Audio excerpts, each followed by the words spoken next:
மாவட்டத்தில் of road ஜீப்புகளுக்காக நடத்தப்படும் பரிசோதனைகள் தொடங்கப்பட்டது. மாவட்ட ஆட்சியரின் தடை வந்த பின்பு புதிய விதிமுறைகளின்படி பரிசோதனைகள் நடத்தப்படுகிறது. மூணாறில் ஏற்பட்ட வாகன விபத்தின் அடிப்படையில் அனுமதி இல்லாமல் செயல்பட்டு வரும் மாவட்டத்தின் முழு ஆஃப் ரோட் ஜீப் சவாரிகளும் துரந்த நிவாரண கட்டுப்பாடு தடை சட்டப்படி மாவட்ட ஆட்சியர் தடை செய்தார். பஞ்சாயத்து துறை, காவலர்கள், மோட்டார் வாகனத்துறை போன்ற பல்வேறு துறைகளின் மேற்பார்வையில் கொடுக்கப்படும் ப்ராஜெக்டுகளின் அடிப்படையில் புதிதாக அனுமதி வழங்கப்படும். இதன் பாகமாக ஜீப்புகளுக்கான பரிசோதனை தொடங்கப்பட்டது. ஜீப்புகளின் ஃபிட்னஸ் உட்பட அனைத்து விதிமுறைகளையும் பரிசோதித்து அனுமதி வழங்கப்படுகிறது.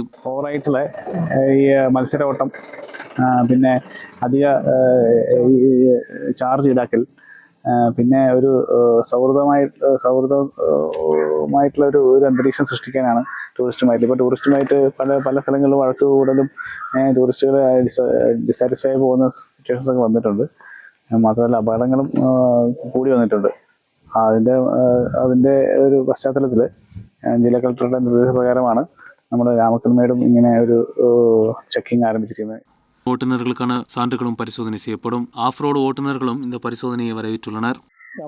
രാമക്കൽമേട് ഓഫ് റോഡ് ജീപ്പ് സവാരിയെ സംബന്ധിച്ചിടത്തോളം ഞങ്ങൾക്ക് ഏറ്റവും സാധാരണമായ ഒരു നടപടിയാണ് ഇപ്പോൾ നടക്കുന്നത്. ഞങ്ങൾ വണ്ടികളെ സംബന്ധിച്ച് ചില അപാകതകളൊക്കെ ഉണ്ടായിരുന്നു. സീറ്റ് ബെൽറ്റ്, അതുപോലെ ഹാൻഡ് ബ്രേക്ക് സിസ്റ്റം, വളരെ ചില പരിമിതികളൊക്കെ ഉണ്ടായിരുന്നു.